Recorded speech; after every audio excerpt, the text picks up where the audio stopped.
Egypt. A month since I entered the Holy Land. I was in a foreign land, and I was dying. I wandered the cold desert for 4 nights before the horse archers found me. I had abandoned my mount to the vultures, and my armor to the heat of day. For a night, I was not much of a threat to them. I thought these men were Turks, come to toy with their prey. But when I could distinguish the riders from the blur of the mirage, I saw that they were Saracens, the rulers of the Middle East. I had ridden to the Holy Land with the Crusaders from France and Normandy, so I was by all rights the Saracens' enemy. Yet they gave me water and a spindly horse, and led me back to their leader. And that was how I met Saladin.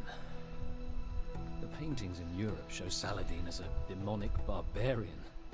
Yet he's more chivalrous than any knight I'd met before, and prefers the palaces of Damascus to slaughtering Normans in the desert. I had not expected hospitality from Saracens. We Normans execute any armed Arab we capture. But Saladin left me free to explore his camp. Perhaps he wants an objective observer to chronicle the prodigious bloodshed ahead. Saladin's army is heading south to Egypt to reinforce Cairo. Egypt is a tempting prize for the Crusaders. She is fabulously wealthy, yet governed by an ineffectual fool.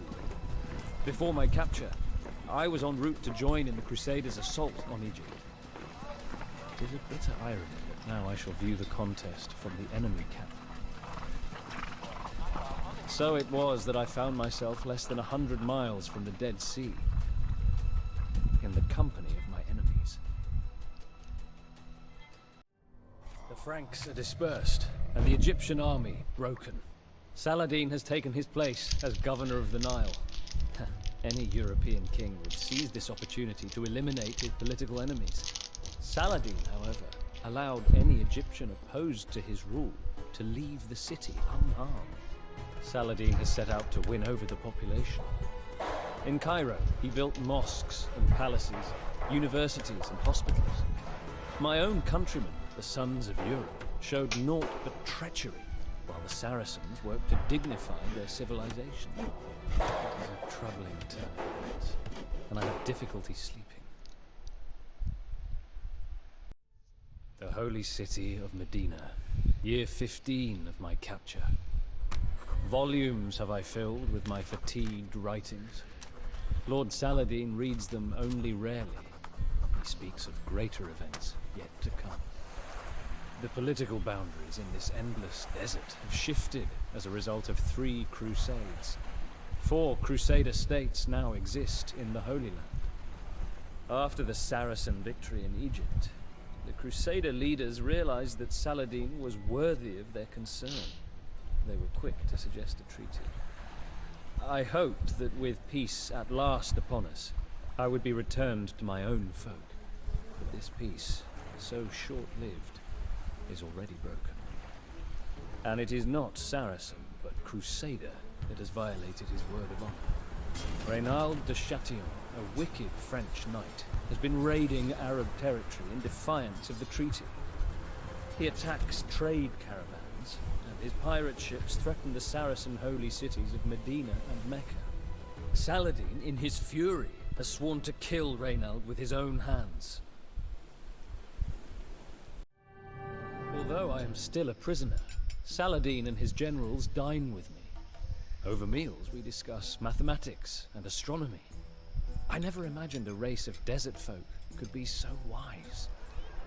Baghdad, the Saracen capital, is the most civilized city in the world, with free hospitals, public baths, a postal service, and banks with branches as far away as China.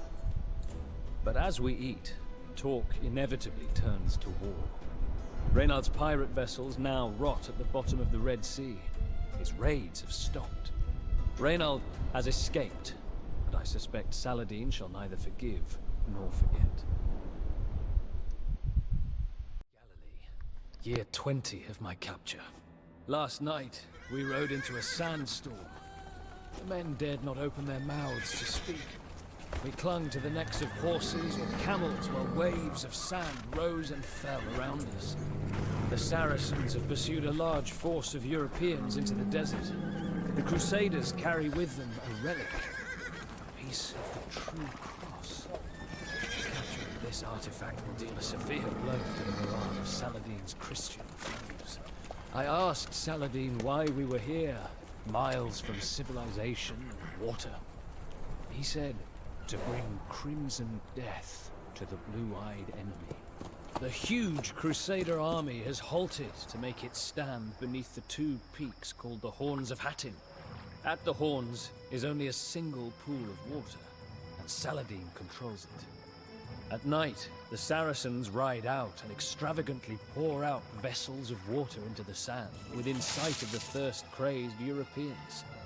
It is cruelty worthy of a crusader. Fighting was fierce. The Crusaders had to conquer or die. Mostly, they died. Saladin has treated his prisoners well, providing them with ice water from the mountains and comfortable tents. For the first time in years, I have been able to speak to fellow countrymen, but I am unsure what to say to these invaders. Not all of the prisoners were treated so royally. Reynald de Chatillon was captured here and, fulfilling his vow, Saladin sliced off Reynald's head with his own scimitar. How ironic that it was only after the Crusaders entered their lands that the Saracens were transformed into the people that we set out to destroy. The last time I entered Jerusalem as a crusading knight, I waded through the blood of victims. This time, not a building was looted, not a townsperson was injured. Saladin set free nearly every prisoner he took. The citizens of Jerusalem proclaimed Saladin as their savior. He offered to free me, but after 20 years in his service, I have decided to see this journey to the end. Tiberius, 20.5 years of bloodshed. We're far from the ocean, so the Saracens interpret the smell of salt and commotion of seabirds as signs from heaven. I sit near Saladin's tent, watching the butchery below. Saracen horse archers sweep through yet another disorganized mob of European soldiers. The great Crusader nations have been reduced to puny city-states. Only Tiberias, Tyre, and Ascalon are still in Crusader hands. Nonetheless, these three cities are well fortified and could withstand any siege. Saladin has had many victories on the open desert, but the Crusader castles are unparalleled. If he is victorious now, the Holy Land will belong to the Saracens again. A failure could mean even more decades of carnage. Once, I was amazed at the nobility of the Saracen warriors. Only a few years ago, they entered battle as gentlemen, bringing with them treasure chests, wine, singing girls, and collections of doves, nightingales, and parrots. No longer. In reaction to European hostility and fanaticism, the Saracens have steadily become more resolute, more bloodthirsty. Their love of art is replaced by a love for battle. Now, in answer to the Crusade, they have adapted their principle of jihad for warfare. The result has been devastating to the Crusaders. The European presence in the Holy Land was finished, or so everyone believed. The city of Acre. Nearly 21 years have I ridden with Saladin. When word of the Saracen victory at Jerusalem reached Europe, another crusade was launched. The kings of the three most powerful nations in Europe, England, France, and the Holy Roman Empire, embarked for the Holy Land with thousands of troops. Saladin knows that his most dangerous opponent is Richard the Lionheart of England, a brilliant tactician who learned the art of war fighting against his own father. He builds colossal fortresses and always fights in the front lines, the ideal of a heroic warrior. Richard's army has come ashore near Acre. Much of Saladin's army is trapped in the city, while two monstrous English trebuchets pound at Acre's walls. If Richard can defeat our army here, then he can walk into Jerusalem unopposed. Saladin knows that this is the climax of his jihad. All of the Crusader states have fallen. If the Saracens can hold Acre, then the Europeans will be forced to return home. If Acre falls, then the centuries-long nightmare of eternal war, raid and counter-raid, begin again. All of Saladin's victories will be for nothing. The first year of my freedom. The fighting is over. The fire has gone out of Richard's lust for conquest. The two respected adversaries have begun to speak, finally, of peace.